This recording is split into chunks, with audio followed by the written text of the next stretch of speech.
Mayday, Mayday! Vous entendez? C'est le hurlement de la nature qui nous implore de l'aider. Et pour le moment, on fait de la non-assistance à nature en danger. Aimez-vous les plantes, les animaux? Si vous répondez non à cette question, sérieux, vous ferez indubitablement partie du million d'espèces menacées d'extinction aujourd'hui. C'est l'histoire de l'évolution de la Terre, disent certains. Mais non, car ces extinctions se font à un rythme 1000 fois plus élevé que les taux dits naturels. La biodiversité, c'est la diversité biologique. Facile, ce sont toutes les espèces vivantes et la manière dont elles cohabitent sur Terre. Or, la biodiversité a chuté de 60% en 50 ans seulement.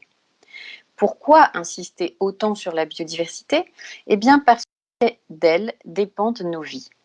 Et si l'humain paraît plutôt serein du haut de la chaîne alimentaire, il ne doit pas oublier que la biodiversité le fait vivre et le protège. Premièrement, la biodiversité nous nourrit. Vous imaginez votre petit déjeuner sans fruits frais, sans confiture, sans jus, sans café, sans chocolat? Eh bien, ce serait votre petit déjeuner sans pollinisateurs animaux. Un tiers de l'alimentation repose sur les pollinisateurs. Un humain sur 4 dans le monde utilise les ressources aquatiques comme première source de protéines. Deuxièmement, la biodiversité nous soigne.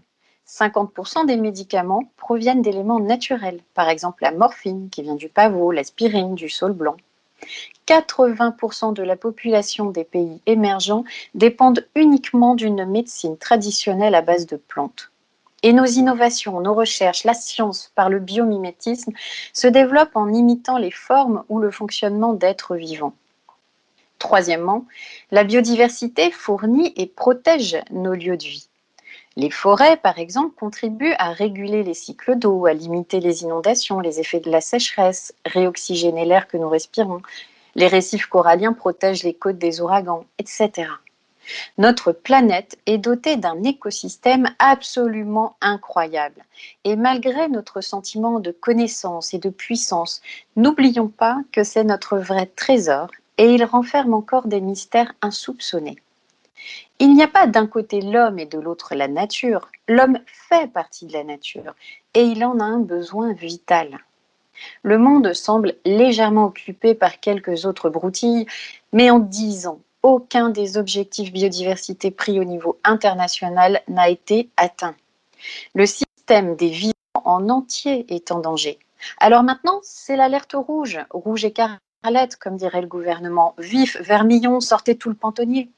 Dans les accusés, le réchauffement climatique, nos modes de vie et la pression démographique mondiale. Nous sommes 7 milliards sur Terre et nous courons vers les 9 milliards d'humains à nourrir, à vêtir, à abriter. C'est tout simplement notre survie sur Terre dont on parle. Comme on n'a pas trop envie d'élaguer dans la population, on doit changer nos modes de vie. D'abord, l'artificialisation démesurée des sols, des cycles d'eau, nos émissions de CO2, nos déchets plastiques, l'agriculture intensive et trop peu diversifiée, la pêche industrielle à outrance, en bref, la surconsommation de tout avec son insupportable gâchis. Nous devons bien plus considérer l'impact de nos activités économiques sur la biodiversité. D'ailleurs, notre économie ne serait rien sans 135 000 milliards de dollars, n'est-ce pas? 135 000 milliards de dollars, c'est la valeur estimée des bénéfices offerts par la biodiversité à la société selon l'OCDE. En nourriture, en combustible, matériaux, pollinisation, épuration naturelle des eaux, etc. Chers auditeurs, chères auditrices, laissez-vous émerveiller par la nature. On n'a pas trouvé de meilleur génie, ni de meilleur artiste. Protégeons-la, défendons-la et prouvons-lui notre amour. Elle nous le rendra au centuple.